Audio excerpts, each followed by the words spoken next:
You ever have one of those days that starts out just annoyingly normal and ends with you staring at your own front door wondering how the hell your life turned into a community war zone? Yeah. That was me. Name's Derek, and I used to think the worst thing about my neighborhood was the occasional raccoon flipping over my trash can.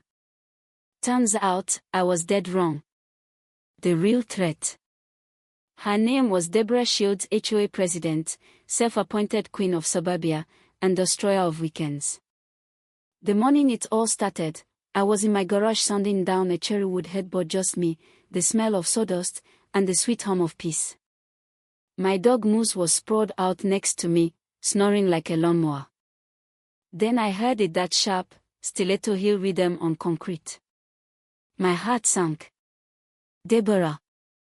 Clipboard in hand, HOA polo tucked into khakis, sunglasses that screamed authority, and an expression like she just sniffed vinegar. She didn't wave. Didn't smile. Just squinted at my open garage like it personally offended her. Derek, she said, all business, your garage door has been open for 36 minutes. That exceeds the 15-minute unloading window. I blinked. Unloading window. Deborah, I live here. I'm sanding wood, not smuggling weapons. She wasn't amused. She clicked her pen, made a note, and walked off like she'd just served justice. That would have been mildly irritating if it wasn't the 5th time in 2 weeks. Last time it was my trash bins being too visible from the road. Before that, my mailbox being a non-standard shade of taupe. Taupe. Who even knows what taupe is? Anyway, I tried to brush it off. But that was just the prelude.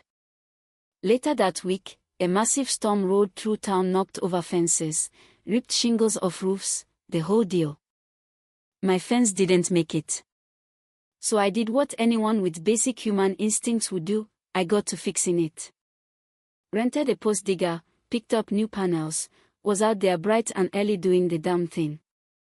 Deborah shows up again, this time with backup, some guy named Kenny from the Architectural Integrity Subcommittee, whatever the hell that means. She informs me I need pre-approval to replace a fence. Not build a new one, mind you, just replace it, same height, same wood, same everything. Otherwise, she said, eyes gleaming, you'll be in violation of Covenant 3.4. Covenant.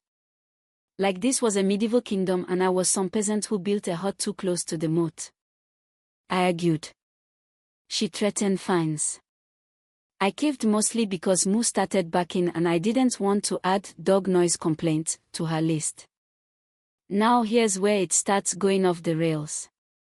Next morning, my buddy Tyler lives across the street. He calls. Says he's getting fined because his mailbox light cast a glare. A glare. On what? The sidewalk. We laugh about it, but I know he's pissed. Then Jen, down the block, single mom, works 2 jobs. She gets written up for having a temporary carport while her garage gets repaired. A carport. In a storm-damaged neighborhood. It wasn't just micromanagement anymore. It was control.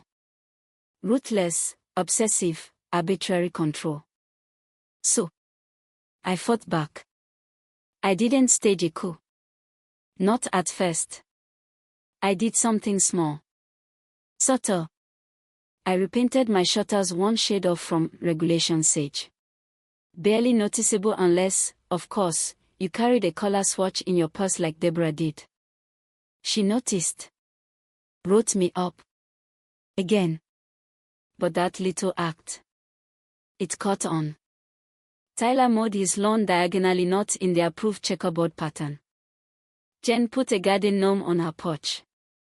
Chad built a deck without submitting a 17-page proposal. We became rebels. The neighborhood misfits. The HOA's worst nightmare. And Deborah. She doubled down. She pushed a vote to give herself emergency enforcement powers. Banned yard signs, even graduation banners. Started walking the block at night with a flashlight and a notepad. That's when I decided it wasn't enough to push back. We had to take her down. So I ran for HOA president. Deborah laughed in public when she heard. Told people I was too emotionally invested to lead. Said I lacked decorum. Fine. I lacked decorum.